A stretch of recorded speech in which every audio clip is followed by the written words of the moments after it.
क्या हरीश रावत चुनाव को ना बोल करके सिर्फ हाँ सुनना चाहते हैं? राजनीति से संन्यास लेंगे या सिर्फ चुनाव नहीं लड़ेंगे हरीश रावत? पिछले कितने चुनाव हरदा ने लड़े और कितने जीते, ये डेटा भी आज देखेंगे। 50,000 की रिश्वत लेने वाले अधिकारी का क्या हुआ? विधानसभा में फर्जी डिग्री वाले मामले में क्या अपडेट है? जिन पटवारी साहब ने नोटों को खा लिया था, रिश्वत के नोटों को, उनका क्या हुआ? क्या नोट मिले या नहीं मिले? 0001 VIP नंबर 13 लाख से ज्यादा का बिका है, किसने लिया? उत्तराखंड के परिवार ने पंचकुला में क्यों सामूहिक आत्महत्या कर ली? आइए आज बात करेंगे इन सभी टॉपिक्स पर इस वीडियो में। लेकिन आगे बढ़ने से पहले अगर आपने अभी तक इस चैनल को सब्सक्राइब नहीं किया तो चैनल को सब्सक्राइब कर दीजिए, वीडियो को लाइक कर दीजिए, अपनी बात कमेंट बॉक्स में जरूर रखें और फेसबुक पर भी फॉलो करें। उत्तराखंड की राजनीति में एक से बढ़कर के एक नेता रहे हैं। कुछ का समय गुजर गया, कुछ का चला गया और कुछ अभी भी राजनीति में सक्रिय हैं। हरीश रावत उत्तराखंड के और उत्तराखंड कांग्रेस के सबसे पुराने और दमदार नेताओं में से एक गिने जाते हैं। अब चर्चा इस बात को लेकर के कई बार होती है कि भाई हरीश रावत आखिर कब राजनीति से संन्यास लेंगे या फिर चुनाव लड़ना बंद करेंगे। इसके पीछे भी कुछ वजह हैं, कुछ कारण हैं जिन्हें हम आगे देखेंगे। लेकिन ये बातें इसलिए हो रही हैं क्योंकि हरीश रावत ने कई बार पिछले कुछ समय से अपने ही मुंह से ये बयान दिया है कि वो अगला चुनाव नहीं लड़ेंगे बल्कि चुनाव को लड़वाने का काम करेंगे। खासतौर पर पिछले दिनों हरीश रावत ने काफल पार्टी भी दी थी। उत्तराखंडी फल हों, उत्पाद हों, इनको लेकर के हरीश रावत अक्सर ऐसी पार्टियां करते रहते हैं। उनका प्यार इसके प्रति दिखता रहता है। कभी ककड़ी पार्टी, कभी काफल पार्टी, कभी रायता पार्टी, कभी गोदा झंगोरा पार्टी। कांग्रेस में एक वर्ग का ये मानना है कि जब तक हरीश रावत कांग्रेस में सक्रिय हैं तब तक पार्टी का परफॉर्मेंस सुधर नहीं सकता है। अब चाहे कोई दबी जुबान में बोले या फिर खुलकर बोले, ये बातें अक्सर बाहर आती जाती रहती हैं कांग्रेस से। कांग्रेस की आज उत्तराखंड में जो स्थिति है, दूरबीन लगाने से भी कोई ढंग का नेता नहीं मिलता है। कई लोग इसका जिम्मेदार भी हरीश रावत को ठहराते हैं।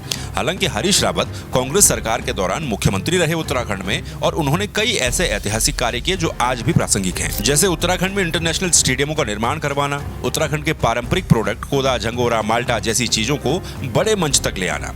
आज हमारा प्रोडक्ट जितना भी बड़े बड़े स्तर पर आ रहा है, उसकी डिमांड जितनी ज्यादा दूर दूर तक पहुंच रही है, कहीं न कहीं इसकी शुरुआत हरीश रावत की सरकार के समय हरीश रावत के द्वारा की गई थी। आज भले ही उनकी ही पार्टी के लोग उनके बारे में कैसी भी धारणा रखें, लेकिन हरीश रावत का कद कांग्रेस में काफी बड़ा था।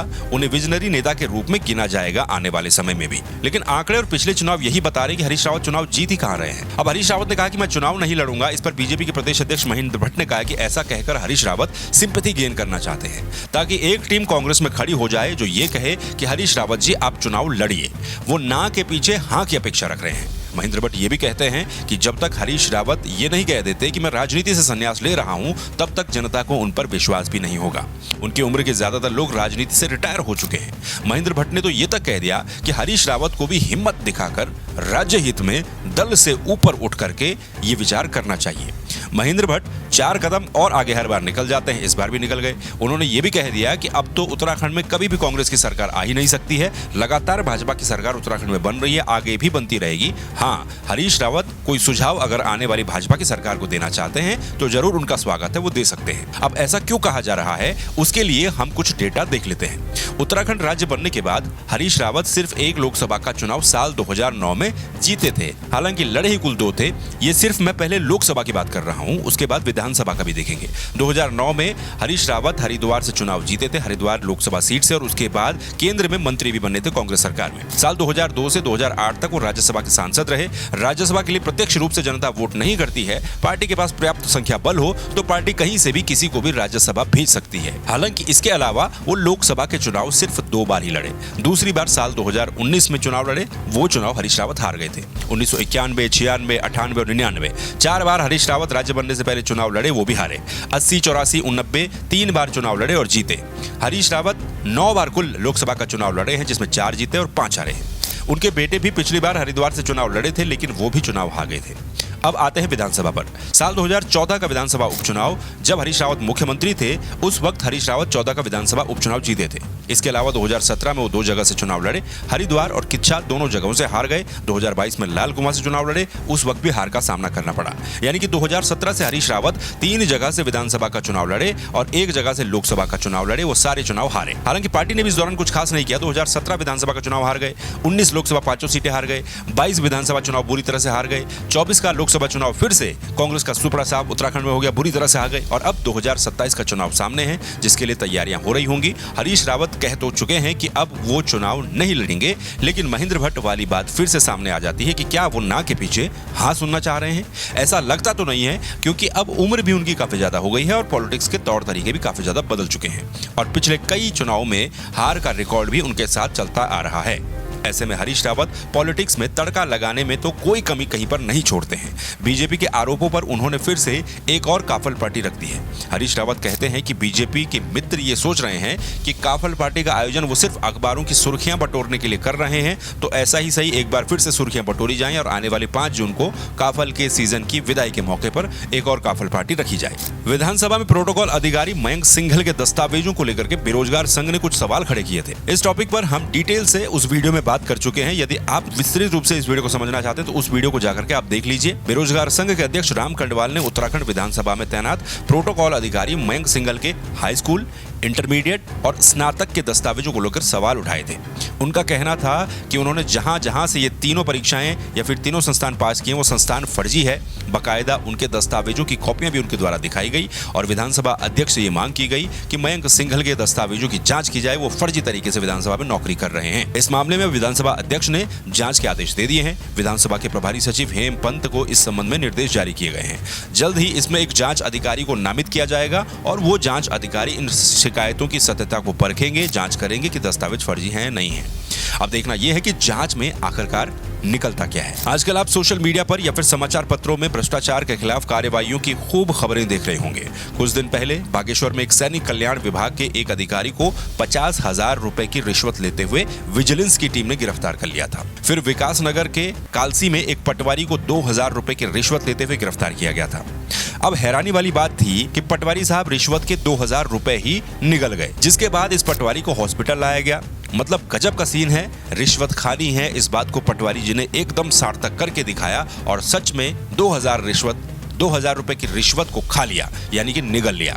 अब ये तो सोचना पड़ेगा कि जिस रकम को वो मुंह से निगल चुके हैं उसको कैसे वसूल किया जाएगा या कैसे प्रूफ दिया जाएगा। अब यहाँ दिक्कत ये भी है कि नोट तो पटवारी जी चबा करके निगल गए, लेकिन सबूत भी तो दिखाना पड़ेगा। पटवारी जी को अस्पताल ले जाया गया इसके बाद, इसलिए कि कुछ भी करके पेट में नोट मिल जाए। पहले पटवारी जी का अल्ट्रासाउंड करवाया गया, इसमें भी नोट कहीं पर नहीं दिखाई दिए गए। उसके बाद पटवारी जी का सीटी स्कैन करवाया गया, उसमें भी कहीं पर नोट पेट में नहीं मिले। मतलब पेट में नोटों का पता ही नहीं चला। ये रिश्वत 2000 की मूल निवास और जाति प्रमाण पत्र बनाने के लिए ली गई थी, लेकिन नोट निगल लिए ये तो पता चला, पर सबूत नहीं मिल पा रहे हैं। 5-5 100 के 4 नोट पटवारी जी के पेट में रहस्य बनकर के खो गए हैं। ये भी एक अजीबोगरीब मामला था। खैर जो भी हो, लेकिन 50,000 रुपए रिश्वत लेने वाले जिला सैनिक कल्याण अधिकारी कर्नल सुबोध शुक्ला के ऊपर भी अब एक बड़ी कार्रवाई हुई है।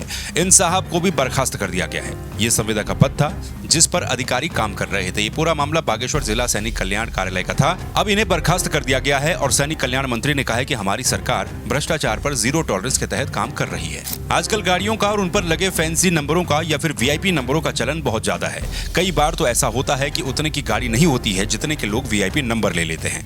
लेकिन कहते हैं ना कि शौक बड़ी चीज है। देहरादून में अभी फैंसी या फिर वीआईपी नंबरों की बोलियां लगाई गई, जिसमें 0001 नंबर जितने में बिका है उतने की आम आदमी के पास गाड़ी तक नहीं होती है।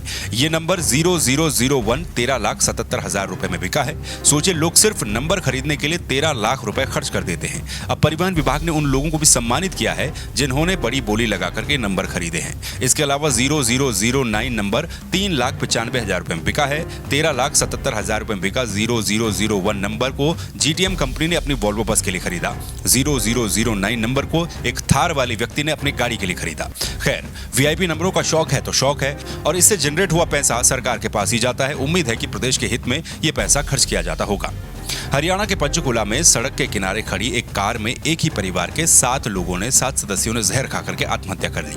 आत्महत्या करने वालों में 41 साल का प्रवीण मित्तल, उसकी पत्नी, 3 बच्चे और उसके माता पिता शामिल थे। ये खबर इसलिए क्योंकि ये परिवार रहता देहरादून में था, लेकिन आत्महत्या पंचकुला की सड़क पर खड़ी एक गाड़ी में की गई। ये कहा जा रहा है कि इस परिवार पर काफी ज्यादा कर्जा था। करीब 15 से 20 करोड़ रुपए का कर्जा इस परिवार पर था। ये परिवार बागेश्वर धाम के कार्यक्रम से वापस लौट रहा था। कर्ज होने की वजह से आत्महत्या की गई। या कारण कुछ और है, ये एक रहस्य बना हुआ है। आजकल आत्महत्या के केसेस पूरे भारत में काफी ज्यादा तेजी के साथ बढ़ रहे हैं और जब भी सामूहिक आत्महत्या किसी परिवार की होती है तो सवाल काफी ज्यादा खड़े हो जाते हैं। कर्ज होना, कलह होना, परेशानी में इस तरह के कदम उठाना, इस पर भी बड़े लेवल पर जन जागरूकता फैलाने की आवश्यकता है, क्योंकि आत्महत्या कर देना किसी भी समस्या का अंतिम समाधान नहीं हो सकता, बिल्कुल नहीं हो सकता। इस घटना के बाद दिल्ली के बुराड़ी केस की भी याद आ जाती है। वहां भी पूरा परिवार, जिसमें 11 सदस्य शामिल थे, वो खत्म हो गया था और यहां भी 7 लोगों का परिवार खत्म हो गया। इस मामले में जांच चल रही है। जैसे कुछ नई बात, नया अपडेट सामने आता है, उस पर भी बात कर लेंगे। बहरहाल, आपका इन सब टॉपिक्स को लेकर के क्या कुछ कहना, कमेंट करके जरूर बताइए। चैनल को सब्सक्राइब कर दीजिए, वीडियो को लाइक कर दीजिए। दोबारा मुलाकात होगी किसी दूसरे वीडियो में दूसरे टॉपिक के साथ। तब तक के लिए नमस्कार, अपना ख्याल रखिए।